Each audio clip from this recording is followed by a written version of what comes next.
구독, 좋아요. 1부 시작합니다. 박상규 시사평론가님 나오셨습니다. 어서 오십시오. 안녕하세요. 예, 제가 이승엽 변호사, 야구선수 이승엽이라고 말하진 않았습니다. 동명이인이죠 뭐. 예, 이승엽 변호사 먼저 이야기했는데 대통령 몫으로 지금 헌법재판관 후보자 3명 압축해 검증 절차 거치고 있다고 알려졌는데요.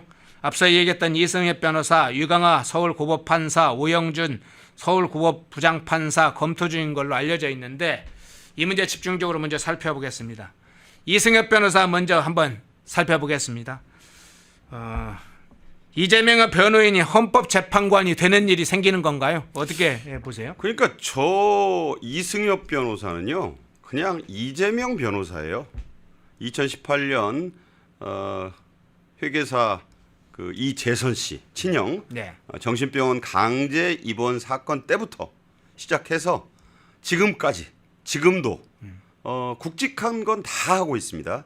대북송금 지금 대장동 특히 선거법 네. 위증교사 이거 다 이승엽이 하고 있어요. 저 사람은 그 좌파 로펌으로 문재인 정부 때부터 잘 나간 그 LKB 여기 대표 변호사도 했고 네. 그야말로 진보 진영을 소위 좌파들의 변호사로 돈을 또 많이 번 사람이에요. 네. 그 중에서도 2018년부터니까 7년째 그냥 사실상 대통령 이재명의 그냥 그 법률 고문, 법률 마름, 법률 청지기, 대표 청지기다.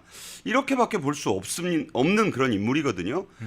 그런데 이제 조금 이따도 얘기하겠습니다만 이 사람에 대해서 일부 언론이 전체 언론도 아니에요. 일부 언론이 문제를 좀 지적하고 특히 이해 충돌 소지 이건 명백하거든요. 네. 조금 이따 법조문까지 말씀을 아마 같이 하겠습니다만 그런데 거기에 대해서 물어보니까 뭐가 이해 충돌이라는 건지 이해가 안 가요 라고 되물었다는 거예요. 대통령실에서요? 대통령실의 한 고위 관계자로 돼 있습니다. 예. 지금 대통령실의 고위 관계자라 봐야 손에 꼽을 정도일 거예요. 그 반응이니까 그냥 그 이재명 정권의 뜻입니다. 그게. 그 뭐가 문제인데? 하는 오히려 물어본 기자가 당황할 정도로 그렇게 나오고 있어요. 그러니까 하면 안 된다는 건가요? 그러면서 조국혁신당 그 우당 중에 우당인 조국혁신당의 반응은 더 기가 막혀요. 뭐냐면 선거에서 그거 다 알고 유권자들이 이재명에게 그 투표한 거 아닌가요? 그러면 됐지 뭘 자꾸 따지고 그래. 이런 식이에요. 그러니까 이렇게 막 해도 되는 건가? 이거 다른 자리도 아니에요. 무슨 그 이전에도 윤석열 정부나 그 이전 보수 정부에서도 이렇게 법률 고문 자문 변호사를 하다가 입각이나 자리를 맡은 사람이 있지 않느냐. 네. 법제처장이라든가 법률 대통령실 비서관이라든가 이런 거였지 헌법재판소 재판관이에요. 더군다나 이 헌법재판소 재판관은 임명되면 임기가 무려 6년입니다. 6년이면 이재명 대통령이 임기 끝나고 난 뒤에도 1년 더 한다는 얘기예요. 만약 임명이 된다면. 그게 왜 이게 또 문제가 될 수 있느냐. 지금 민주당에서는요. 헌법 소원만이 아니라 재판 소원을 하는 법까지 지금 만지작거리고 있어요. 이 재판 소원을 하게 되면 뭐냐. 만약에 이제 논란 끝에 임기를 마칠 때까지 재판을 중단시킨다 칩시다. 지금 현재 국회 본회의에 지금 일렬로 쭉 대기하고 있는 것 중에 재판중지법이 있잖아요. 네. 그래서 재판을 중지시킬 것 같아요. 거부권은 당연히 행사되지 않을 것이고 그럼 바로 즉시 시행 공표가 됩니다. 그런데 물러나서가 문제가 또 되는 거예요. 지금 거기까지 내다본다고 봐요. 그러면 이승엽 같은 사람이 헌법재판소 재판관이 되면 1년을 더 방탄해 줄 수가 있잖아요. 예. 그래서 이낙연 전 총리 같은 경우에 이 첫 주차를 평하면서 완전 방탄국으로 지금 변모하고 있다. 그러니까 완전이란 말까지 썼어요. 일단 이 정도로 총평하겠습니다. 예. 자, 지금 말씀하신 것처럼 대통령실 고위 관계자가 이해 충돌이 생긴다는 것에 대해서 이해 충돌 이해가 안 된다 이런 얘기했는데 헌법재판소법에서 이해 충돌 문제가 발생하면 회피, 제척 이런 사유가 되잖아요. 물론이죠. 예. 그런데 지금 이재명 대통령의 재판이 현재 끝나지 않았습니다. 5개는 진행 중이잖아요. 예, 향후에 민주당에서 지금 뭐 내일 모레면 12일에는 여러 가지 형사소송법 포함해서 사실상 재판을 중지하는 관련 법안을 통과시키겠다고 지금 준비하고 있잖아요. 정렬을 다 끝냈죠. 지금 사선에 정렬을 했습니다. 예. 군대 용어로 삼선 정렬이 다 끝났어요. 예. 그냥 바로 그냥 됩니다. 그러면 권한쟁의 심판이라든가 헌법 소원이 이게 헌재로 제기될 것으로 보이는데 그러면 다 그게 이재명 대통령에 관련된 사건들이 주요 법안으로 지금 제기되면 이해 충돌이 바로 생기는 건 아닙니까? 그러니까 제가 법조인은 아니지만 네. 이 헌법재판소법 제24조에 이런 내용이 나오더라고요. 제24조 제척과 기피 및 회피에 관련된 겁니다. 예. 여기에 재판관이 다음 각 호에 어느 하나에 해당하는 경우에는 그 직무집행에서 제척된다라고 돼 있어요. 여기에 1, 2, 3번은 뭐 당사자의 배우자나 배우자였던 경우 이혼에도 해당이 된다는 거죠. 재판관과 당사자가 친족이거나 친족 관계였던 경우 고인이 있으니까 뭐 다 이해가 되는 거예요. 재판관이 사건에 관하여 증언이나 감정을 하는 경우 여기에는 해당이 일단 안 되는데 자 다음에 다 해당이 됩니다. 재판관이 사건에 대하여 당사자의 대리인이 되거나 되었던 경우 이게 변호사 얘기하는 거예요. 변호사 안 된다는 거죠. 예. 그다음에 5호 그 밖에 재판관이 헌법재판소 외에서 직무상 또는 직업상의 이유로 사건에 관여한 경우 이거 아닙니까 지금? 예. 2018년부터 7년째 이 일을 해오고 있잖아요. 이 명백한 헌법재판소법에 어긋나는 건데 이것이 이해 충돌이 아니다? 뭐가 문제가 되는지 이해가 안 된다? 기자분들 저에게 좀 이해를 시켜주세요. 그 막상 그 말을 들은 기자도 기가 막혔다고 합니다. 예.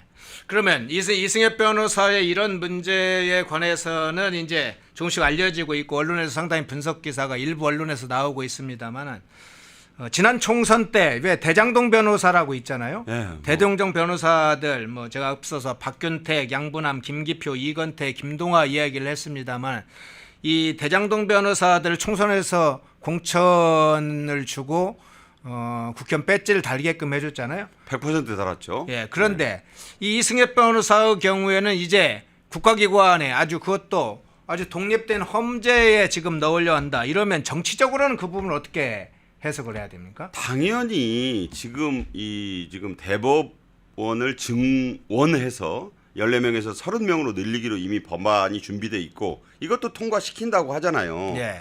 그러면 16명의 추가가 물론 시행 1년 뒤부터 4명씩 4년에 걸쳐서 16명을 늘린다고 하지만 분위기라는 게 잡히잖아요, 이제.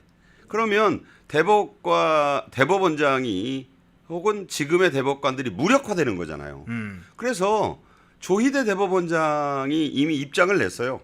공론의 기회를 좀 갖자. 사실상 반대한 겁니다, 이게. 그리고 대법원에서도 입장이 나왔어요. 이런 부분은 충분한 사회적 합의를 거쳐야 된다. 의석이 많다고 법에 입법을 할 수 있다고 해서 이렇게 해서는 안 된다는 입장이 이미 나왔잖아요. 예. 자, 우리가 항상 법치를 얘기할 때 영어로 rule of the law라고 합니다. 법의 지배인 거예요. 그런데 지금 이재명 정부가 하고 있는 이것은 by the law. 그러니까 법에 의한 통치예요. 그러니까 법을 만들어서 통치를 하겠다는 이게 법치가 아니거든요. 법을 만든 뒤에 그 법으로 사법 체계를 무력화시키는 이거는 법치가 아닙니다. of the law예요. 링컨 대통령이 말한 그 국민에 의한 국민의 정부라고 했을 때의 그 법의 통치, 국민의 통치인 거예요. 국민이 아닌 법을 만들어서 일부 그 다수 정당이 법을 만들어서 하는 정치가 아니지 않습니까? 그런 점에서 볼 때 이것은 정치적으로 그러니까 의석만 많이 있으면 그냥 개헌 이외에는 다 할 수 있다. 그러니까 우리 마음대로 하겠다. 아까 그 조국혁신당 관계자의 표현이잖아요. 그게 국민들은 그걸 다 알고 이재명 후보가 5개 재판에 12개 혐의로 재판을 받는 뭐 그런 거 다 알고도 찍어서 대통령이 됐지 않느냐. 자, 그런데 여러분 잘 아셔야 될 게 과반수는 안 됐어요.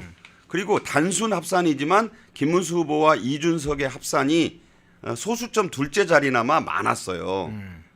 그러니까 그게 설사 50을 찍었다고 하더라도 아주 아슬아슬한 과반수잖아요. 과반수도 아닌데다가 그 무소속이라든가 민주노동당 권영국 씨의 표까지 합쳐야 겨우 50이 되는 거예요. 그러니까 아니 그렇게 이겼는데 마치 한 60% 최소 뭐 박지원 씨가 얘기했던 55%를 득표한 양 이렇게 한다면 정치적으로도 이것은 너무 그 과도한 누가 봐도 국민들이 아니 우리가 그 이재명 후보를 안 택한 국민이 분명히 49% 이상이 있는데 왜 이걸 이렇게 마음대로 하는 것이지?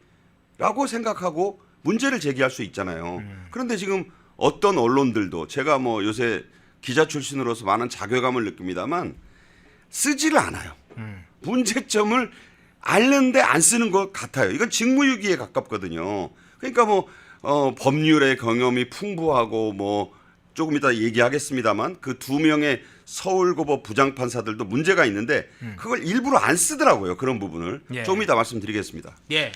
먼저 이승엽 변호사가 가장 지금 문제의 인물로 떠올라서 먼저 헌법재판관 후보자로 검증 절차를 거치고 있는 이승엽 변호사를 먼저 다뤄봤는데요. 자, 그러면 또 다른 2명의 인물 또 살펴보겠습니다. 오영준 판사도 지금 서울고법 오영준 판사도 지금 헌법재판관 후보자로 지금 검증 절차를 거치고 있는데 이 오영준 판사에 대해서는 어떻게 지금 판단하세요? 아마 이제 3명의 후보자를 말씀하신 대로 압축하고 예. 하다 보니까 눈치는 좀 보이는가 봐요.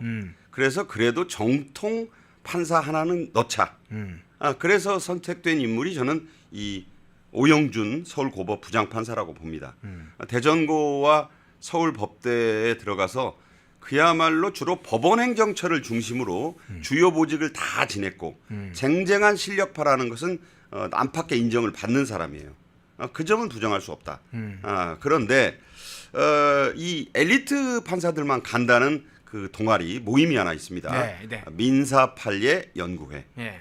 여기는요 그야말로 저도 모 방송의 법조팀장으로 이 대법원을 출입했을 때 이 민사판례연구회 그때는 민법연구회라 그랬어요. 이름이 바뀐 건데 대단한 사람들만 갑니다. 그야말로 뭐 사법시험 붙었다고 판사 됐다고 오는 데가 아니라 그 중에서도 뭐 0.3%니 0.1%니 할 정도 1% 3% 할 정도 그야말로 실력이 쟁쟁한 뭐 재학 중에 합격하고 판사가 된 아주 그 엘리트 오브 엘리트들만 모이는 그런 모임이 있어요. 거기 소속이에요. 거기는 아무나 안 받아줘요. 그 자격 요건이 돼야 받아줘요. 자 그런 사람인데 이 사람이 우리법연구회 회원이기도 하더라고요. 민사판례 연구회 회원이면서 우리법 연구회도 그 회원이다. 그렇죠. 그러니까 우리법연구회는 그런 제가 민법연구회 그 회원인 제 동료도 있고 여러 명을 알기 때문에 거의 우파예요. 그러니까 우파가 될래서 우파가 된 게 아니라 그런 민사판례 연구회 소속은 보통 자기의 의지로 선택을 하고 거기 선택만 하면 가요. 네. 우리법연구회는 회원이 워낙 적기 때문에 문재인 정부 이후에 좀 늘어서 그렇지 그전에는 전체 3천여 명 전국 판사의 1% 정도밖에 안 되는 소수 모임이었기 때문에 근데 이제 문재인 정부 거치고 특히 이미 이재명 민주당에서 부쩍 세가 커지면서 뭐 문영배, 이미선, 아시는 정계선 뭐 다 들어왔지 않습니까? 네. 그런 모임인데 여기에 가입을 해 있어요. 저 이게 왜 심각한 문제라고 보냐면 좋게 말해서 정무적 감각이 뛰어난 사람인 거죠. 그러니까 여차직하면 이 사람 우리 편이야.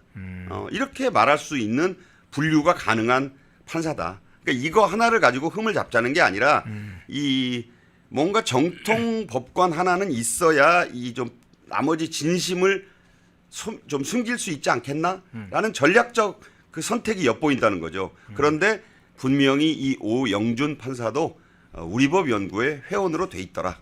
그렇다는 것은 본인의 의지로 좋은 말로 뭐 이렇게 시쳇말로 하자면 양다리를 걸친 정무적 감각이 뛰어난 그런 엘리트 판사다 이렇게 봅니다. 예, 우리법 연구회 출신이라는 사실도 이제 새롭게 부각이 되겠군요. 오영준 서울고법 부장판사. 자, 여러 가지로 이제 움직임을 보니까 정치형 판사로 보일 수도 이렇게 평가가 가능하겠네요. 자, 또 다른 인물 한번 보겠습니다. 유광하 서울고법 판사.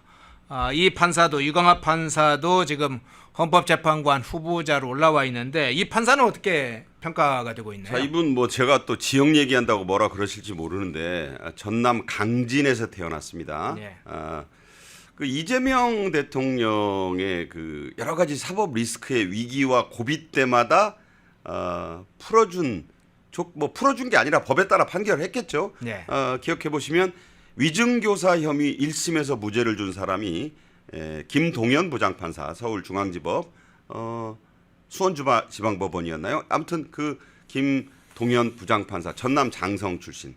그 다음에 이제 사실상 이 대통령의 탄생을 이 재판이 만들었다라고 하는 게 이 선거법 2심 완전 무죄 판결. 1심을 뒤집어 엎고 2심을 완전 무죄를 주고 그게 이제 지금 대법원 전합에서 10대 2로 또 뒤집혔고 파기환송심이 온 그거 아닙니까? 지금 돌이켜 보면 그 나중에 대법원 전합의 10대 2 유죄 취지 파기환송은 그 재판 1심이 맞았다는 것을 입증한 거잖아요. 대법원 전합이. 그때 2심을 이끈 3명의 부장판사 경력 대등 재판부 다시 한번 돌이켜 보자면 경북 포항 출신의 그 판사가 있었고 여성 판사가 한 분 있었고 그다음에 정재호 광주 광역시 출신의 부장판사 전남 순천 출신의 이예슬 부장판사 이렇게 있었어요. 그래서 1대 2로 호남이 우세했잖아요. 특히 전남이. 그래서 그때 말들이 많았지만 결국 그 재판이 매우 석연치 않은 이유로 완전 무죄가 됐지 않습니까? 네. 그때 벌금 100만 원 이상이 나왔으면 어떻게 됐을까요? 그러면 오늘날의 이재명 대통령은 없는 거예요. 그게 전압까지 오지 않더라도 대법원 소부에서 당연히 확정됐으리라고 봐요, 저는. 그러니까 이분은 아무튼 그런 논란 끝에 이 전라남도 출신 판사들이 고비고비 때마다 큰 역할을 했어요. 제가 또 이렇게 얘기하면 또 호남 얘기냐 하실 분들이 있는데 공교롭게도 그렇잖아요. 근데 이분이 전남 강진 출신이고 또 이 오 부장판사는요, 위 부장판사는 희한한 경력이 있어요. 예.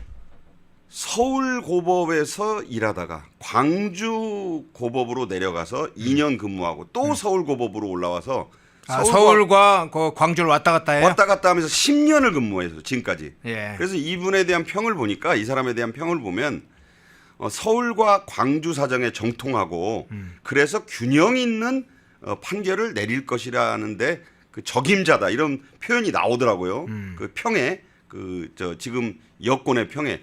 저는 이게 무슨 말인가? 광주 사정을 정통하면 균형감 있는 판단을 한단 말인가? 저는 이런 의문이 들지 않을 수 없었어요. 그래서 이런 이유로 이분이 발탁됐구나 하는 걸 좀 의구심을 갖고 볼 수밖에 없다. 그런 특이한 경력을 갖고 있다 이런 말씀을 드립니다. 그래서 아무튼 이렇게 돼서 이제 특히 이분이 이 위광하 부장판사는 2020년부터 22년까지 딱 2년간 근무를 했어요. 그때가 이제 문재인 정부 말기 아니었습니까? 예. 그래서 제가 볼 때는 우리 편으로 분류된 사람이다. 지금의 여권에서 볼 때 저는 그렇게 봅니다. 예. 전체적으로 그러면 이번에 3명의 지금 헌법재판관 후보자 검증하고 있는 3명의 후보자 이승엽 변호사, 오영준 부장판사, 유광하 판사 총평을 하신다면 어떻게 총평을 하시겠어요? 그냥 뭐 이제 법조항이 어떻게 나와 있건 선거로 다 심판 받았다라고 아까 얘기하는 그런 인식이 있는 것 같아요. 네. 그러니까 재판을 중지해도 그리고 현직 대통령의 가장 문제가 되고 있는 지금 위증교사의 행위 부분을 삭제해도 그건 다 우리가 국민으로부터 지난 대선에서 위임을 받은 것이다. 그렇게 해도 된다. 그리고 우리가 의석을 절대 다수 의석, 우당, 좌파 우당까지 합치면 190석이 넘는 의석으로 우리가 그냥 하겠다. 그리고 대통령은 당연히 본인과 관련된 그런 것들이 법안들이 수두룩함에도 불구하고 당연히 거부권 행사를 안 하면 그냥 이게 탁구 치듯이 와가지고 바로 이게 여기서 법이 다 되는 거예요. 그러면 이제 뇌관들이 제거되겠죠. 그런데 과연 국민들의 눈은 두렵지 않고 지금 법조계에서도 이렇게까지 하면 이게 외신을 타고 전 세계에서 대한민국에서는 대통령이 사법 권력을 이렇게 그냥 마음대로 이렇게 하는구나라는 인상을 주지 않겠는가. 저는 그렇게 보거든요. 예. 그런 그 눈을 좀 의식하면서 이 아무리 절대 권력에 가까운 그 권력을 선거를 통해 위임받았다 하더라도 그 정도를 좀 가려가면서 그 지금 여권에서 많이 나오는 말이 조율한다는 건데 그 속도 조절, 조율을 좀 했으면 좋겠다. 그러니까 이렇게 했을 때 그냥 뭐 다 해도 좋은 것인가? 내년 지방선거나 그 이후에 총선 뭐 우리가 다 이길 수 있다는 자신감이 지금 그 아주 그냥 팽배해 있는 것 아닌가? 엄연히 이재명 대통령에게 표를 던지지 않은 국민이 절반이 있다. 절반 가까이 있다는 점을 좀 의식을 하시면서 뭘 해도 했으면 좋겠다. 이런 생각을 갖습니다. 예. 헌법재판관 후보자 지금 검증 절차 3명의 인물들 먼저 살펴봤고요. 오늘은 집중적으로 이재명 정부의 인사 논란, 인사 난매 어떤 문제가 있는지 지금 언론에서는 밝히지 않는, 언론에서는 외면하고 있는 그 부분을 좀 따져보겠습니다. 지금 이재명 정부가 실용에 가까운 인물들, 상당히 유능하고 적재적소의 사람을 배치하고 있고 실용적 성격의 인사를 하고 있다, 이렇게 지금 외부에 알리니까 언론도 거기에 그것에 맞춰서 받아쓰고 있어요. 상당히 실용적인 인물이라고 보도하는 경우가 많습니다. 그러나 실제 그렇습니까? 인사 문제는 아주 정치적 의도가 분명하고 국정에 관한 방향의 의도가 분명뿐만 아니라 다른 정치적인 어떤 인사 편제가 상당히 있게 마련이죠. 자, 그러면 그것이 집중되는 곳이 어디냐? 대통령실과 내각이죠. 대통령실을 중심으로 한번 좀 살펴볼 텐데, 먼저 내각에 먼저 임명된 후보자로 지금 지명된 김민석 의원 국무총리 후보자로 지명됐죠. 그리고 대통령실에는 주요한 인사들이 지금 비서실장, 수석급으로 올라와 있습니다. 그 인물들은 아무 문제가 없나요? 한번 그 문제 살펴보겠습니다. 우선 국무총리 후보자 김민석 의원, 그간에 많이 알려졌던 인물이죠. 김민석 의원 하면 뭐 민주당의 수석 최고위원도 하고 사실상 이재명 대표 시절에 대리인 역할을 박찬대 원내대표와 함께 투톱으로 해왔죠. 상당히 공격형으로 최근에 의정활동을 해오고 당활동을 해왔던 인물인데, 이 김민석 의원이 국무총리 후보자가 됐어요. 일단 이 김민석 의원 어떻게 평가를 하세요? 저하고는 뭐 같은 대학교에 과는 다르고 같이 다녔습니다, 학교를. 예. 그래서 뭐 총학생회장 때 저도 생각이 나는데 그때부터 이 운동권에 의장님이란 말이 생겼어요. 의장님, 그렇죠. 네. 전대협 의장님, 기억나시죠? 총학생회장님. 그 전에는 그냥 학생과 유권자인 학생과 총학생회장은 대등한 관계였는데 네. 어느 순간부터 호위대가 생기고 뭐 같은 학생인데 의장님 수호대가 생기고 그 첫 수혜자가 김민석 씨예요. 네. 저는 그게 지금도 기억이 나고, 그 다음에 그 우리나라에 뭐 많은 철새들이 있었는데, 정치적 철새들이 분명히 노무현 전 대통령 때 그 정몽준 후보를 밀겠다면서 당을 떠나서 김민세, 김민버드 뭐 이런 그 말을 유행시킨 장본인이기도 하고, 뭐 그런저런 이유로 해서 16년간, 그러니까 15, 16대 의원을 지내고 21, 22대 의원으로 사선을 한, 아주 한국 헌정사상 2번 하고 4번 쉬었다가 또 2번 한 아주 대단한 케이스라고 봐요. 앞으로 전무후무할 것 같습니다. 그러니까 만약 그 기간까지 국회의원을 만약 했다면 8선 국회의원인 거죠. 물론 뭐 가정이지만 그런 논란도 있고 전과가 많습니다. 미국 문화원 방화 사건 주도 혐의로 집시법, 폭처법, 국가보안법 위반 혐의. 물론 뭐 운동권에서는 그걸 별로 생각해요. 뭐 그러니까 논란이 있습니다. 그러니까 이 전과가 있고 중간에 또 불법 거액 정치자금 수수 혐의로 실형이 확정된, 유죄가 확정된 바가 있어서 또 다른 결의 전과도 있어요. 그러니까 이게 전과가 많으면 뭐 그 문지화 운동 경력이 있으니까 뭐 괜찮은 거냐 이렇게 생각할 수도 있는데 그런 말씀을 드리고 특히 지금 우리나라가 지금 가장 시급한 게 미국과의 관계 아니겠습니까? 예. 미국은요 그 자기 나라 국기 불태우고 찢거나 특히 그 외국에 있는 외국 대사관, 미 문화원도 대사관과 같이 봐요. 그리고 대사관저 이런 데 침입하고 불지른 사람들을 절대 그냥 보지 않습니다. 그거 아시잖아요. 예. 그러니까 정청래 법제사법위원장 건국대 학생운동권 출신인데 저번에 문제가 돼가지고 미 문화원 그 방화 사건이 아니요 그로 이 재판받고 했잖아요 하니까 저는 미 대사관저에 들어갔거든요. 이걸 무슨 자랑이랍시고 얘기하던 것도 기억나고 그 미 문화원 방화 사건의 이 주도자예요. 김민석 씨는 김민석 총리 후보자는 자 이런 점을 과연 미국이 뭐라고 생각을 하겠는가. 그래서 그런 문제가 지금 저 분명히 있다라고 보고 또 하나는 이 새 정부가 추구하려는 국정 지표가 결국 내란 세력 척결 내란 세력. 여기에 이 방점을 찍겠다는 그 이재명 정권의 의지가 반영된 이 가장 대표적인 인사다. 그러니까 국민 통합형이거나 경제 전문가이거나 뭐 원로형이거나 또는 이공계의 어떤 실무형이거나 이런 인물과는 거리가 멀잖아요. 예. 그러니까 뼛속 깊이 정치인을 골랐다. 그래서 특히 이재명 그 대통령과 그 말씀드린 대로 최고위원 경선 때 저 밑에 처져 있던 사람을 그 잼카라고 불리는 그 차에다 태워가지고 제일 먼저 띄워줬잖아요. 왜 우리 김민석 의원은 표가 그렇게 안 나와요? 라는 말을 저는 지금도 기억을 합니다. 그때부터 급상승해가지고 수석 최고위원이 된 거예요. 그 뒤부터는 보은하듯이 수많은 이재명 대표를 위해 몸을 돌보지 않는 일들을 해냈습니다. 비상계엄이라는 얘기를 가장 먼저 꺼내서 사실상 비상계엄 유발자로 보이는 인물이고 또 그 뒤에 러시아제 권총, 러시아제 소총이 뭐 조준경이 부착된 2km 이내에서 조준 사격이 가능한 러시아제 소총이 반입됐다는 제보가 있다. 그래서 방탄복을 입게 한 인물이고 그야말로 이재명 대통령 입장에서 보면 이렇게 고마운 동갑나기 친구가 없는 거예요.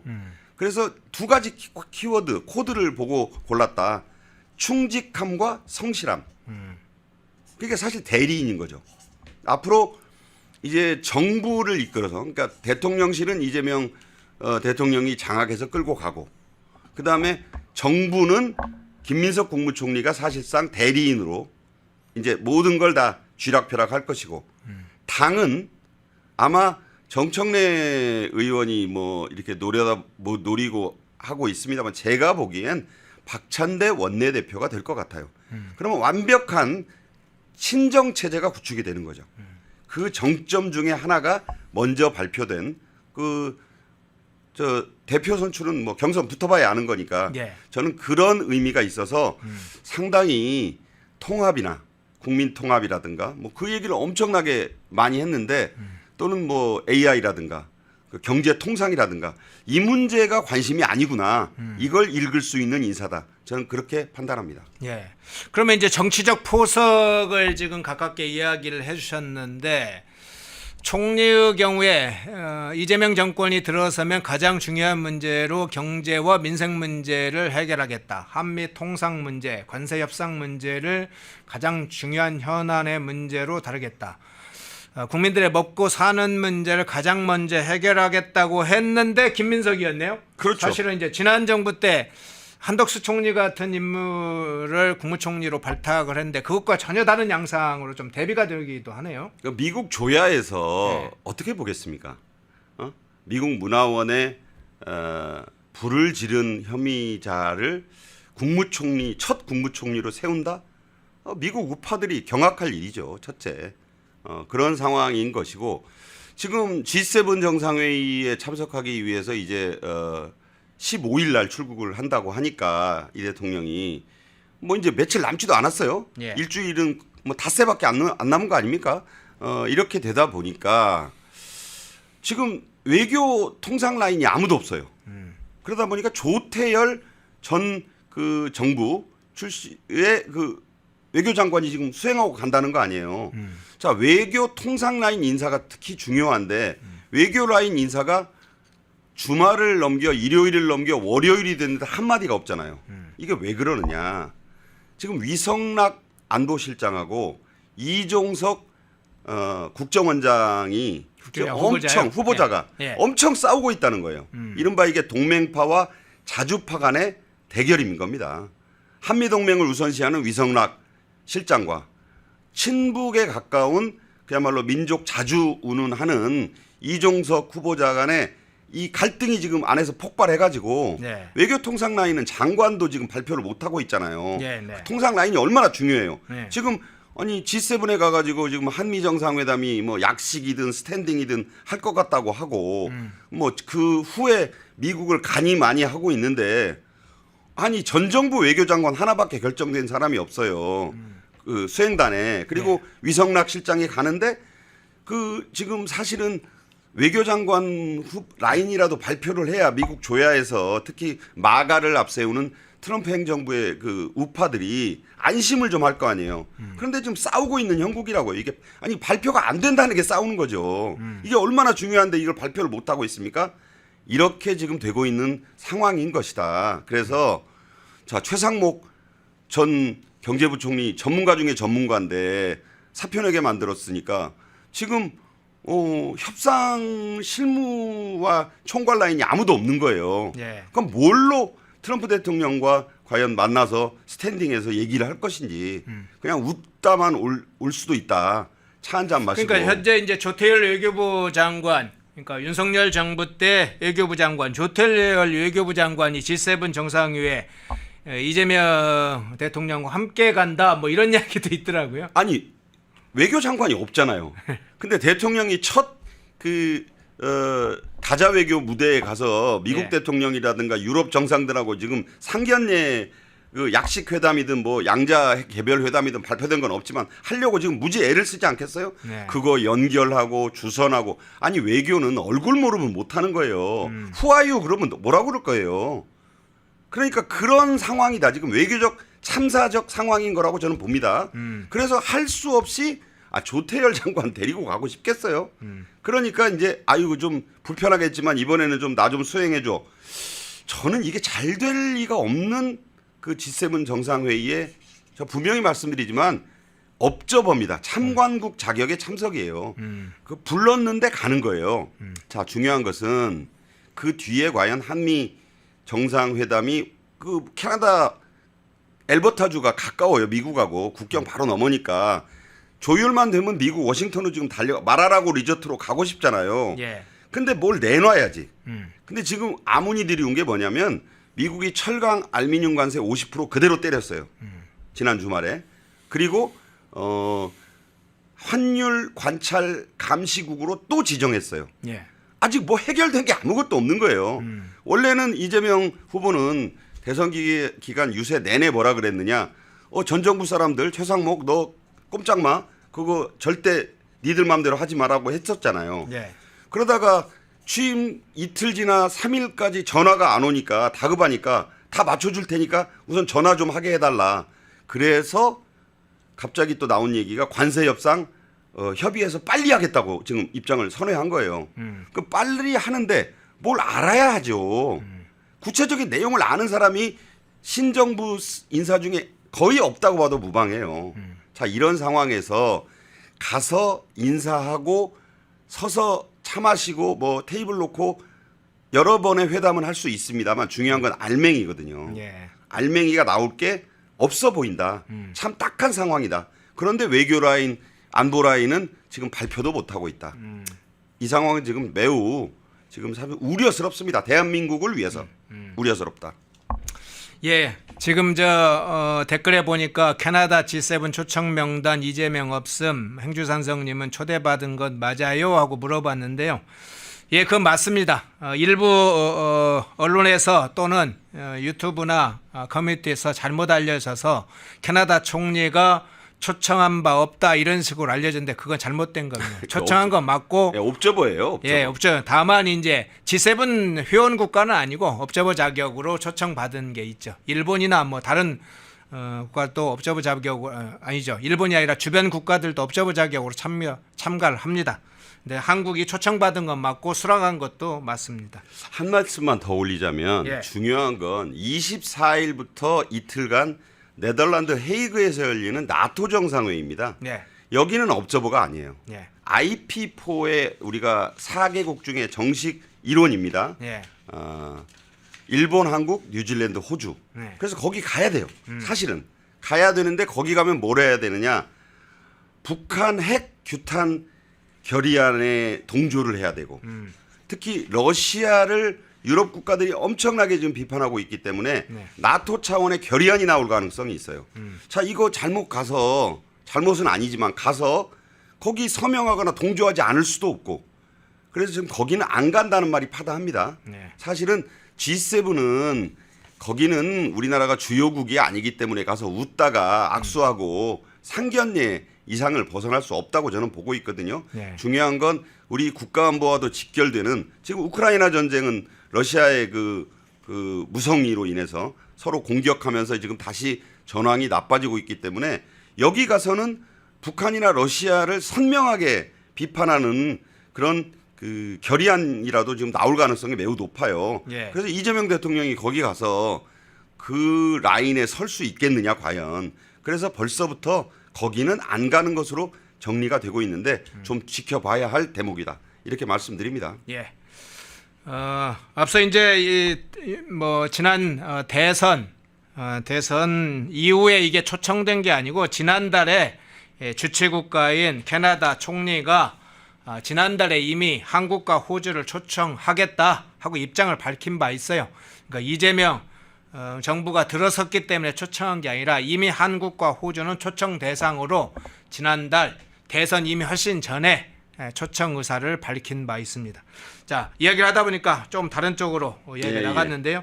아까 이야기 중에 이재명 정부의 첫 인사로 3명이 발표가 된 적이 있습니다. 국무총리 김민석 후보자 그리고 강훈식 대통령 비서실장 여기는 이제 임명이죠. 사실상 뭐 따로 청문회 절차라든가 국회 절차가 필요 없으니까요. 그리고 국정원장 후보자로 이종석 후보자였는데 아까 이종석 후보자 이야기가 나왔으니까 이종석 후보자 문제 잠깐 이야기를 먼저 좀 나누죠. 강훈식 비서실장 문제도 중요하게 나눌 게 있는데 이종석 후보자 먼저 이야기가 좀 나와서요.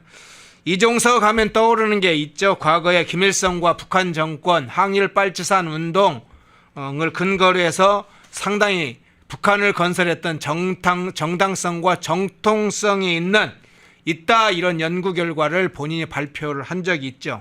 그리고 미국을 분단의 원흉이라고 주장하면서 외세를 배격한 자주 노선을 가야 된다 이렇게 주장을 해서 거의 북한 조선노동당의 입장과 동일한 북한의 3대 세습을 사실상 정당화하고 김일성 항일 빨치산이 실제로 있었던 것처럼 뭐 보천부 전투, 조국 광복회 뭐 실제로 있었던 것처럼 그래서 굉장한 위협이었다. 항일 무장투쟁의 위대한 지도자였다. 이렇게 본인의 연구 발표를 과거에서부터 해와서 일관되게 그런 노선을 가졌던 인물입니다. 이종석의 이런 참 먼저 이제 사상적 어떤 역사적인 또 학문적인 영역까지 좀 그 문제도 한번 살펴봐야 될 것 같은데요. 어떻게 보세요? 89년에 성대 석사학위 논문 제목이 예. 북한 지도 집단의 항일 무장 투쟁의 역사적 경험에 대한 연구라는 제목이었습니다. 놀라운 내용이 많아요. 김일성은 군사 지도자로서의 탁월성을 보여줬다. 동만주 일대를 배경으로 항일 무장 투쟁을 전개한 공산주의자들 중 최고 지도자였다. 이게 이종석 씨가 직접 쓴 얘기입니다. 예. 김일성은 항일 빨치산 운동이라는 역사적 경험을 통해 정당성과 정통성을 얻어 북한 사회를 건설할 수 있었다. 자, 보천보 전투 이거 논란이 지금도 역사적으로 많은 건데 예. 그 보천보 일대에 그 일제 파출소 몇 곳 습격한 거예요. 과소평가를 너무 해도 안 되겠지만 이게 무슨 항일 무장 투쟁사의 탁월한 전투 전혀 아닙니다. 몇 명 가가지고 졸고 있는 일본 수사들 몇 명 소총으로 죽이고 그 무기 좀 빼앗아 온 사건이에요. 정확히 평가를 해야 됩니다. 이것을 역사적 의의가 결코 과소평가될 수 없고 김일성이 주도한 조국 광복회는 진정한 의미의 우리나라 최초의 반일 민족 통일 전선체 이다라고 했고 해방 후 북한에서 이루어진 공산화 숙청을 이렇게 묘사했습니다. 사회 개혁이고 민주 개혁이다. 좀 지금 읽어도 놀라운 내용이에요. 이게 이종석 씨의 대학원 석사 논문입니다. 그때 생각이 바뀌었을까요? 안 바뀌었다고 봐요. 그래서 아까 말씀드린 위성락 그 한미 동맹을 지키는 게 우리의 살 길이라고 한 분하고 노무현 정부 때 대판 싸운 사람이에요. 네. 그 NSC 사무처장을 이종석 씨가 할 때 네. 위성락 실장하고 엄청 그때 싸웠던. 이성락 실장은 북미 아마 국장이었었죠. 그렇죠. 예. 외교부 북미국장 뭐 네. 등을 겸비한 아주 그 엘리트 외교관이었는데 노무현 대통령 앞에서 대판 싸우고 그랬었던 사람이에요. 지금 그 두 사람이 또 이재명 정부에서 만난 거예요. 국가안보실장과 국정원장 후보자로 만났네요. 그러니까 예. 이게 뭐 둘이 또 으르렁 했을 것이고 네. 그 아마 이게 제대로 됐을 리가 없다고 보고 그러한 인사를 왜 했을까? 이건 좀 이해가 안 되는 대목이기도 한데 네. 그 저는 그렇게 봅니다. 이른바 균형 외교란 그 미명하에 안비 경중을 하려니 안보는 미국과 경제는 그 중국과 혹은 러시아와 혹은 북한과 이런 관계를 줄타기를 하려니 이런 아슬아슬한 이 대립 관계를 또 불러들인 거예요. 그 위성락 실장이나 그 이종석 이 후보자나 지금 나이가 그때보다 훨씬 더 먹었는데 사람이 나이 먹으면 절대 더 안 바뀌거든요. 저는 이 파열음이 이 원만하게 마무리될 리도 별로 없다고 생각하지만 이재명 정부 초기 조각, 초기 인선에 가장 우리가 눈여겨봐야 할 핵심 포인트다. 그 나오는 결과를 보면 누가 이겼는지 알 수 있을 것이라고 봅니다. 예. 그런데 실제 이종석하고 떠오르는 사실은 학문 기법으로 나오는 게 있잖아요. 송두율 교수와 함께 내재적 접근법. 이게 사실은 김대중 정부나 노무현 정부, 문재인 정부로 이루어지는 대북 정책의 기본 설계의 사실은 핵심 논리로 알려져 있잖아요. 그렇죠. 예. 운동권은 걸핏하면 내재적 접근법이란 말을 씁니다. 그러니까 좀 더 쉽게 말씀드리면 그들의 마음속에서 그들의 입장에서 이걸 봐야 된다는 거예요. 희한한 얘기인데 이게 최근에 또 나와가지고 대선판을 크게 뒤흔들었잖아요. 예. 유시민 씨가 설란영 여사의 속으로 들어가가지고 마음속으로 들어갔다며 내재적 접근을 한 것이다. 설 여사를 발이 땅에서 떼어서 둥둥 떠다니는 사람, 찐 노동자로서 학출 서울대 출신하고 결혼해서 신분이 바뀌고 도저히 갈 수 없는데 갈 수 없는 자리에 올라가서 저렇게 이상해졌다라고 한 그 발언이 바로 내재적 접근인데 그게 말씀하신 송두율 씨와 이종석 씨의 작품이에요. 그게 우리나라 대중들에게 매스컴을 타고 유명해진 게 그 장본인 중에 하나가 바로 이종석 씨다. 이렇게 보시면 됩니다. 예. 그런데 이 국정원이라는 게 국가안보의 이제 최후 보루다 이런 평가를 하잖아요. 그런데 이종석 내정자, 이종석이 어떤 인물인지는 앞서 약간 살펴봤고 과거의 대북 정책, 친북 노선의 핵심적 역할을 했던 인물이 이종석인데 이 국정원 최고 책임자로 국정원 원장에 이종석을 배치를 한다. 이게 어떤 의미인지 어떤 선택을 이재명 대통령이 한다는 것인지 이 부분은 어떻게 해석을 하세요? 저는 남북 정상회담을 위한 사전 포석이다. 예. 일단 이렇게 크게 봅니다. 왜냐하면 지금 이제 여러 문제가 산적해 있어서 우선 뭐 미국과의 문제 또 안보 문제부터 풀어내야 되기 때문에 초기에는 그것에 몰입을 해야 되지만 김정은과의 어떤 평화 어떤 협정까지는 아니어도 여러 가지 이 방안을 할 것이다. 추진할 것이다. 국정원이 움직여서 북한과 접촉을 해서 정상회담을 추진하기 위한 단계적 접근이다. 그렇게 봐야죠. 왜냐하면 자 대북 송금 사건을 생각해 보세요. 경기도지사 시절에 문재인 정부에서 당연히 갈 줄 알았던 자신이 빠지면서 거기에 이제 여러 가지로 섭섭하고 분격을 한 이재명 경기지사가 쌍방울 김성태 회장에게 거액을 총 비용 800만 달러를 뭐 스마트팜이다 방북 대가다 해서 그중에 이번에 이화영 씨가 인정받은 게 294만 달러는 분명히 외환관리법 위반이 되는 불법 대북 송금이라고 인정을 했잖아요. 예. 징역 7년 8개월 나왔잖아요. 자, 이렇게 보면 북한에 안 가겠습니까? 최소한 판문점에서라도 그 만날 가능성이 충분하다. 뭐 이제 임기 시작한 지 뭐 한 달도 안 됐으니까 저는 그러기 위한 적임자 중에 적임자가 이종석 후보자일 수밖에 없다. 그래서 국정원의 역할은 이제 완전히 뭐 간첩 잡는 역할 이런 거는 이제 깡그리 아마 없어질 것 같고요. 경찰도 이제 보안 기능 없어진 지 오래 방첩 기능 다 없어졌지 않습니까? 예. 흔히 하는 말로 이름 자체 이름은 그대로 놔두겠지만 대북 평화원 정도로 가는 게 아닌가. 대북 평화원, 네. 남북 협력원. 남북 협력원, 대북 평화원으로 그 본질적인 변화를 하는데 이미 뭐 이종석 후보자가 작업에 들어갔을 것이다. 이렇게 봅니다. 예. 이종석 국정원장 후보자 사실은 그 국정원 내부에도 어떤 조직의 새로운 변화, 큰 변화가 생길 겁니다. 그간에 간첩 잡는 역할을 했던 중요한 국정원의 주요 관계자, 수사 담당자들 그리고 북한의 대북 정보를 휴민트를 통해서 상당히 확보했던 인물들 이런 인물들이 어떻게 상황을 맞을지 여러분 지난 문재인 정부 때 적폐청산 이름으로 그때는 가해졌는데 이제는 이종석 후보자의 칼날이 국정원 내부를 어떻게 향할지도 좀 주목을 해주시기 바랍니다. 아마 그 소식들이 조금씩 나올 것이라고 보고요. 자, 아까 넘겼습니다만 강훈식 대통령 비서실장은 이미 임명이 돼서 업무를 시작을 했는데 이 강훈식 비서실장은 그냥 언론에선 색채가 별로 없다, 뭐 계파가 별로 없다, 좀 젊은 의원이다. 그래서 좀 신선하다, 실용적인 어떤 사람이다. 이런 평가가 있어요. 그런데 실제로 그런 것 이면에 이 강훈식 비서실장의 면모를 살펴봐야 될 텐데 어떤 부분에 주목합니까? 30살 초반에 교통 관련 주요 전과가 2개가 있습니다. 30대예요. 31살 때 이제 무면허 운전을 했습니다. 예.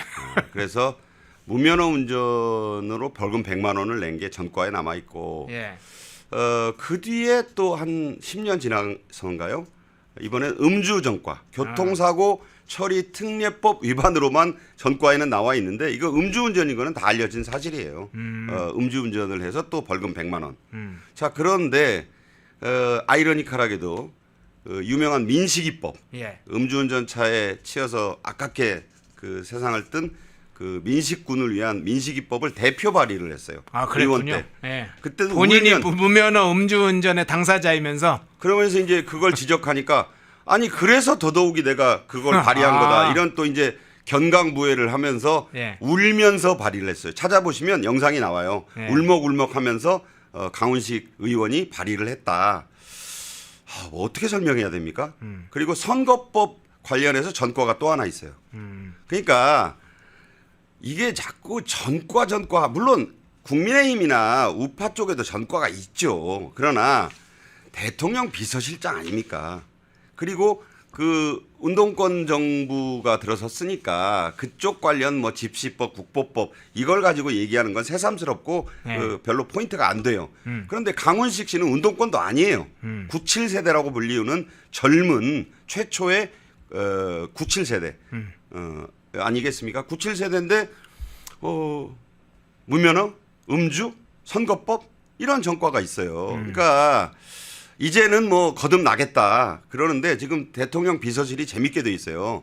그 전에도 뭐 연상의 수석들을 어떻게 보면 아래에 두고 한 일이 임종석 씨 때도 있었는데 이건 좀 심하죠.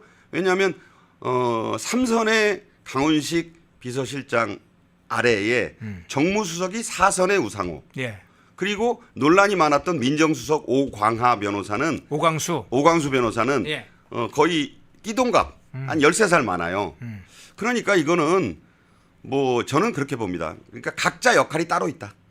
그러니까 정무수석은 정무수석의 일을 하는 것이고 민정수석은 민정수석의 일을 하는 거고 수직적 관계가 아닐 것이다. 그러니까 정책 기획, 조율 이런 거는 이제 강훈식 실장이 하고 뭐 정무에 관한 모든 것은 일단은 우상호 정무수석에 맡기고 검찰 개혁 논란이 많았는데 그 사법연수원 동기라잖아요. 예. 그래서 신임이 아주 두터운 것 같습니다. 다른 모든 그 민주당 의원들의 일종의 항의를 이 대통령이 한 방에 눌렀어요. 내가 다 뜻이 있다. 내가 이 사람 잘 안다. 나를 믿고 따라라. 그러니까 워낙 지금 모든 권력을 쥔 짜르급, 뭐 총통급, 황제급 대통령이 명령을 하니까 다 죽었어요. 그래서 오광수 변호사가 이제 민정수석이 됐는데 이 나이가 완전히 그렇게 차이가 나요. 그래서 선수도 저는 사선 의원 출신이 정무수석한 거 물론 전 정부에 그분도 선수가 많았긴 합니다만 대단히 이례적이다. 그런 점을 말씀을 드립니다. 예. 자, 강훈식 비서실장 살펴봤고요. 자, 어제 또 대통령 수석 인사 발표가 있었죠. 대통령실에.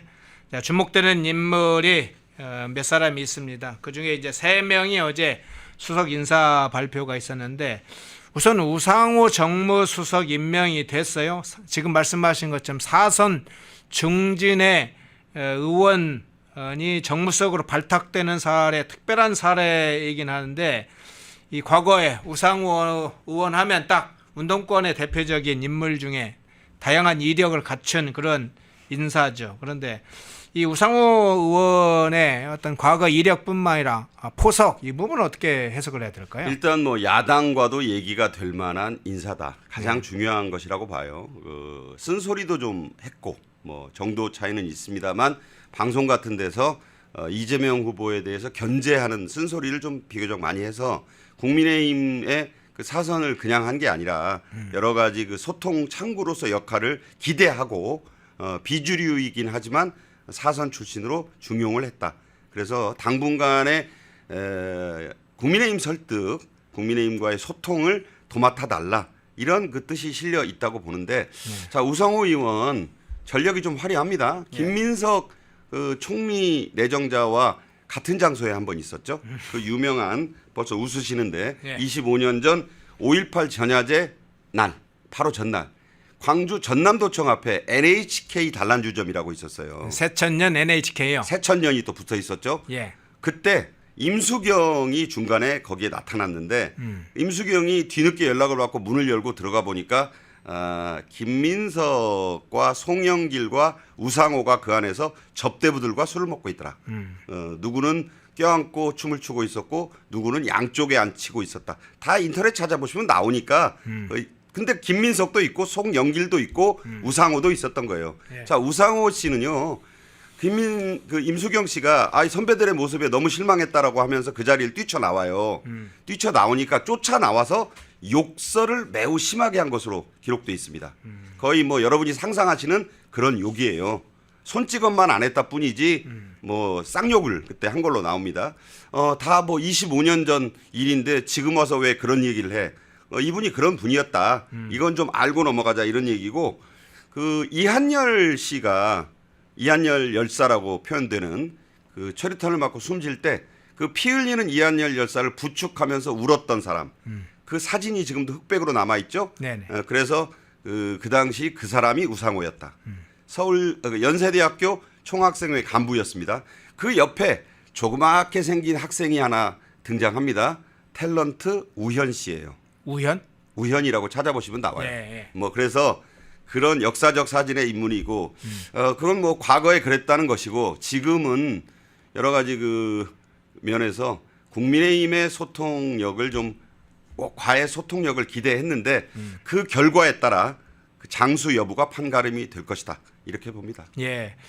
포비님이 박노에도 있었음 이렇게 이야기를 해주셨네요. 예, 그때 새천년 NHK 유흥 지점에 여러 명이 있었다고 하죠. 지금 말씀하신 우상호, 김민석, 송영길 세 분 이야기를 해주셨는데 그 중에 2명은 지금 국무총리 후보자, 1명은 정무수석이 됐네요. 그 이외에도 당시에 당선자, 총선 때 당선했던 김태홍, 정범구가 있었고 이상수, 중랑갑 의원, 그리고 시인 박노해 씨도 있었다고 하죠. 그러니까 우리나라에서 운동권들의 민낯이 최초로 드러난 역사적 사건이고요. 그때 너무나 충격을 받고 쌍욕까지 들은 임수경 씨가 광주 시내 그 PC방으로 달려가서 그때 천리안 뭐 이런 거 들던 시절이에요. 요새 젊은이들이 들으면 그게 뭔 소린가 하는데 거기에다가 바로 이 실태를 고발하는 글을 올립니다. 그래서 유명해졌던 2000년입니다. 그래서 밀레니엄 얘기가 나오고 그래서 그 단란주점 이 앞에 새천년이 붙어 있어요. 지금은 없어졌겠죠. 네. 예. 당시에 이제 새천년 민주회의인가요? 뭐 그런 여러 가지 정당과도 이름이 중복되면서 아 그게 새천년이구나 이렇게 이런 이야기도 있었죠.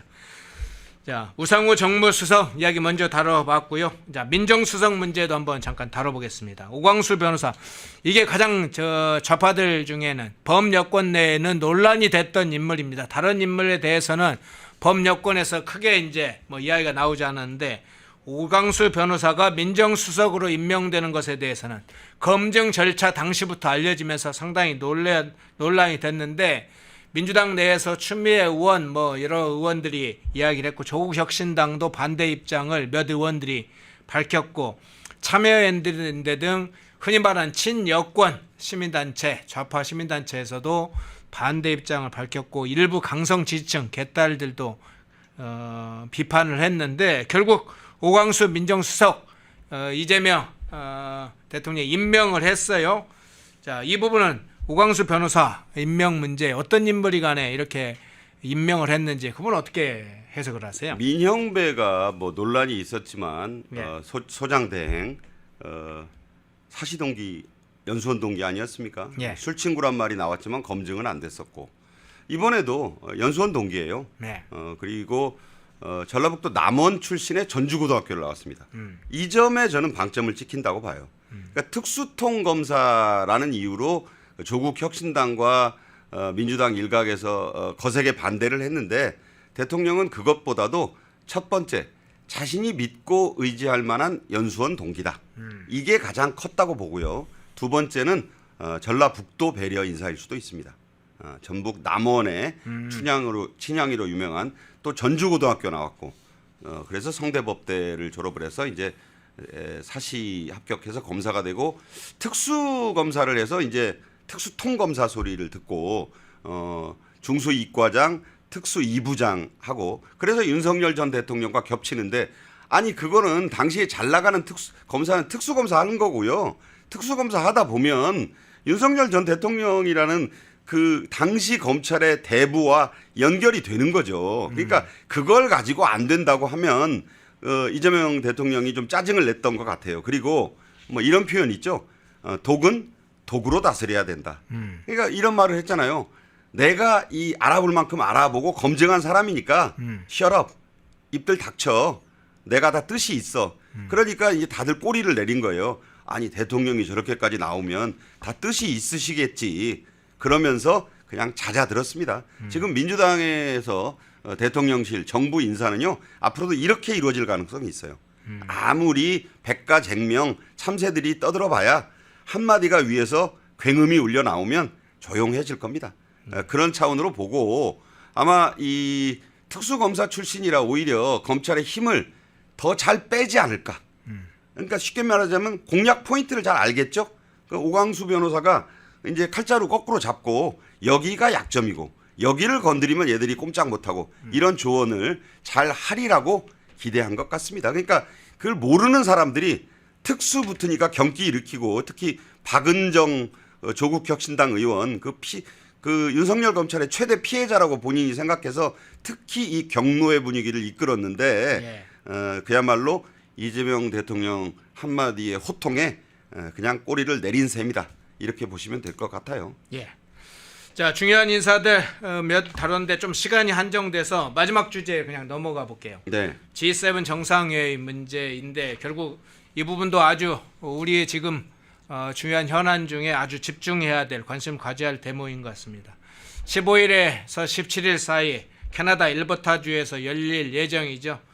G7 정상회의에 관련해서는 앞서서 조금 이야기가 설명이 됐는데 좀 추가해서 한번 살펴보겠습니다. 이재명 대통령이 초청을 받은 것과 관련해서 대통령실과 민주당이 상당한 의미 부여를 지금 하고 있어요. 제가 이제 JTBC와 MBC 여러 매체들을 잠깐 어떤 내용으로 보도하는가 봤더니 상당히 들뜬 듯한 보도를 합니다.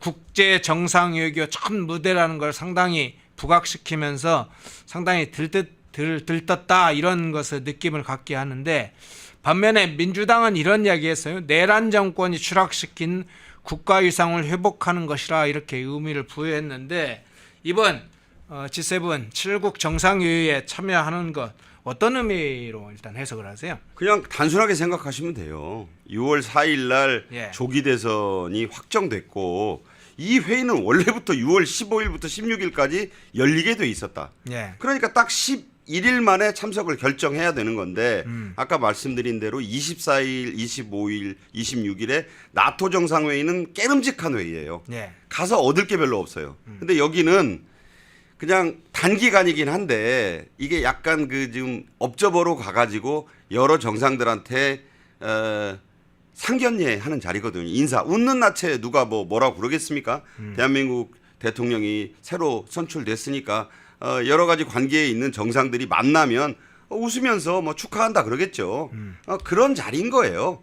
그런 자리인 것이고, 공교롭게도 가장 빨리 가게 된 것은 뭐 정한 게 아니고 개척한 것도 아니고 조성한 것도 아닙니다.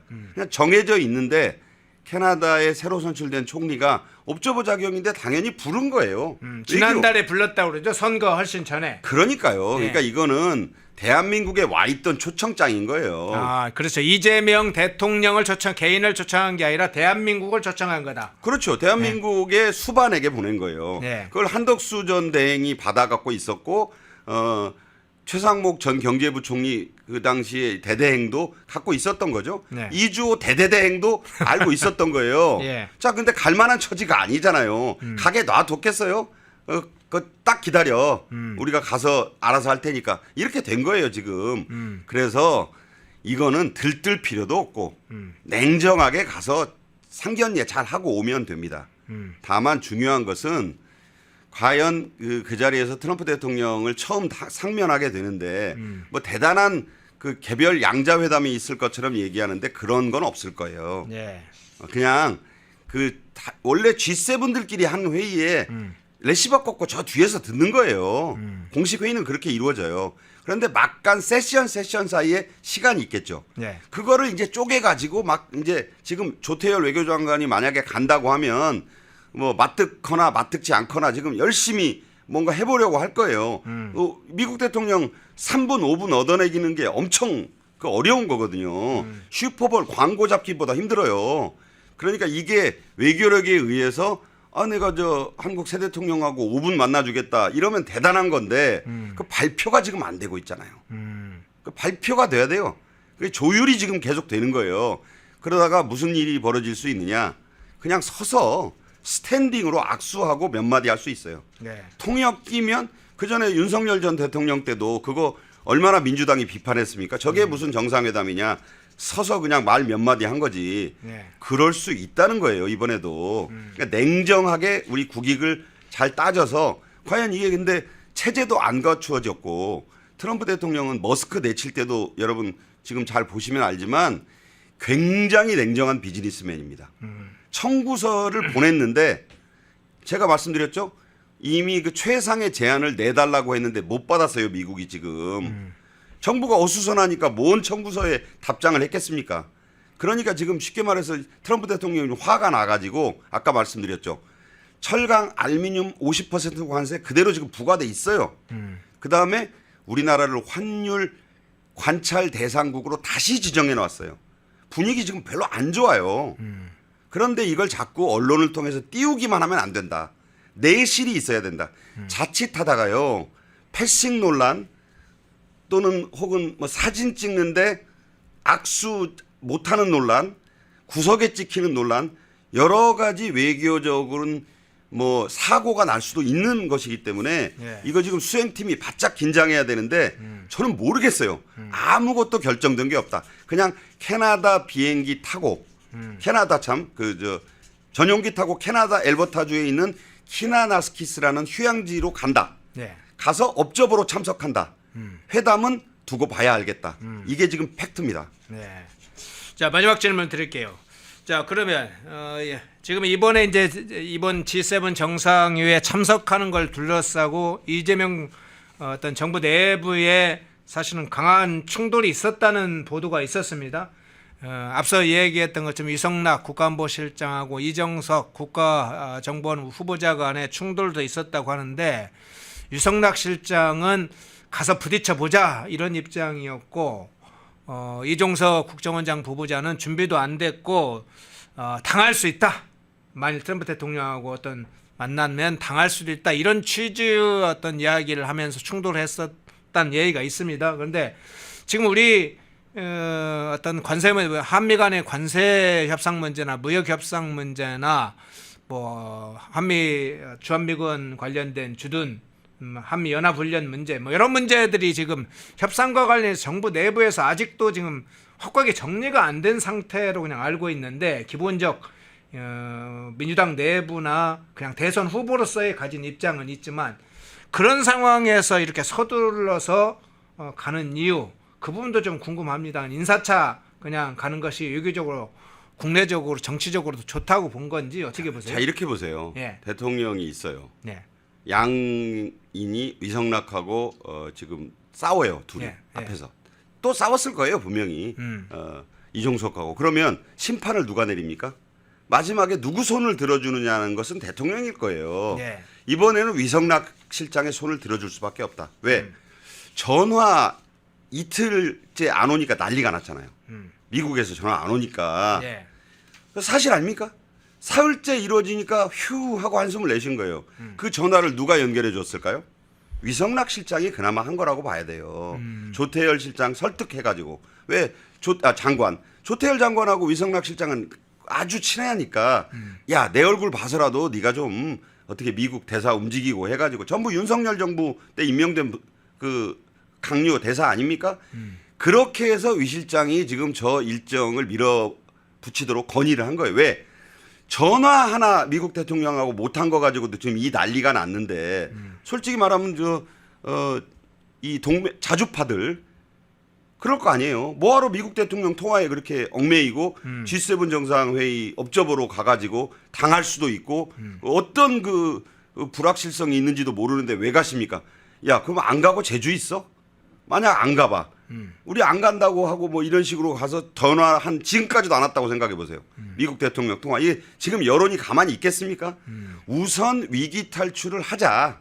우선 미국 대통령의 전화를 받고 덕담을 해놓고 가보자. 그러니까 사실 이 정부의 핵심도 속으로는 지금 굉장히 불안할 거예요. 가서 뭐가 의전 같은 게 전혀 조율이 안 돼 있거든요. 네, 네. 그냥 맨 땅에 헤딩하듯이 지금 가는 거라고 저는 보고 있고 일단 위성락 실장의 손을 들어준 것은 이 국면에서 G7에 안 가고 이 국면에서 미국 대통령과 뭔가 이 조율이 안 돼서 통화를 지금까지도 못 하고 있다. 재앙 수준 아닐까요? 그래서 일단은 그렇게 간 거라고 저는 보고 있어요. 일단은 그렇게 해놓고. 그러니까 극단적 위기 상황은 미리 선제적으로는 일단 막아놓고. 그렇죠. 아니 네. 당장 그 발등에 떨어진 불부터 끈 거죠. 네. 그래놓고 이제 G7에 가서 성과가 있을지 없을지는 뭐 우군인 언론들이 있잖아요. 이제 여기서 잘 써주면 되는 거예요. 예, 외신까지 찾아보면서 이게 이제 뭐 패싱을 당했느니 안 당했느니는 그 국내 언론이 또 잘 써주면 누가 그렇게 그 외국 언론까지 찾아보는 그런 가방줄 긴 사람들만 대한민국에 있는 거 아니거든요. 아, 대통령실 기자단이 과거에 바이든 날리면 이런 정도는 안 한다 이 말이지. 아이고 지금 기울어진 운동장 생각해 보면요. 예. 절대 뭔가 웬만한 일은 그 국익 차원에서 덮어줄 것이라는 생각도 들고 포장을 잘 해줄 겁니다. 그러니까 어쨌든 좀 다소 위험하지만 일단 대미 외교부터 다지자는 생각으로 간 것인데 그 위성락과 이종석의 갈등이 여전하기 때문에 이 대미 외교가 잘 될지를 우선 지금 지켜보고 아직은 좀 섣불리 판단하기는 어렵다. 그러나 대단히 그 좀 속된 말로 다시 한번 그런 표현을 쓰지만 맨 땅에 헤딩하는 식으로 지금 다소 위험을 감수하고 가는 G7이 될 것이다. 좀 봐야 될 것 같습니다. 예. 자, 일부 헌법재판관 문제부터 G7 정상회의까지 박상규 시사평론가님과 함께 진행을 했습니다. 고맙습니다. 감사합니다. 펜앤마이크와 광동이 함께 준비한 광동 루테인 밀크시슬, 혈행 개선, 노화로 인한 눈 건강, 간 건강.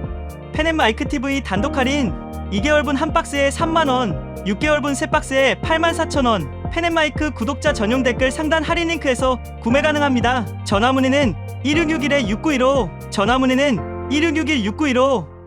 펜앤마이크와 광동이 함께 준비한 광동 면역보감 데일리 스틱 2024년 건강기능식품 대상 높은 흡수율, 휴대와 섭취가 간편한 스틱형 펜앤마이크 TV 단독 할인 1개월분 한 박스에 33,000원, 3개월분 세 박스에 9만원. 펜앤마이크 구독자 전용 댓글 상단 할인 링크에서 구매 가능합니다. 전화 문의는 2661-6915, 전화 문의는 2661-6915. 펜앤마이크와 광동이 함께 준비한 광동 혈당혈압 콜레스테롤 케어 솔루션, 식후 혈당 상승 억제, 체지방 감소, 혈중 콜레스테롤 개선, 높은 혈압 감소. 펜앤마이크 TV 단독 할인 1개월분 한 박스에 25,000원, 3개월분 세 박스에 66,000원. 펜앤마이크 구독자 전용 댓글 상단 할인 링크에서 구매 가능합니다. 전화 문의는 1661-6915, 전화 문의는 1661-6915. 펜앤마이크에서 추천하는 영상도 보고 가세요. 다른 영상도 즐기시려면 구독 버튼을 꼭 눌러주세요.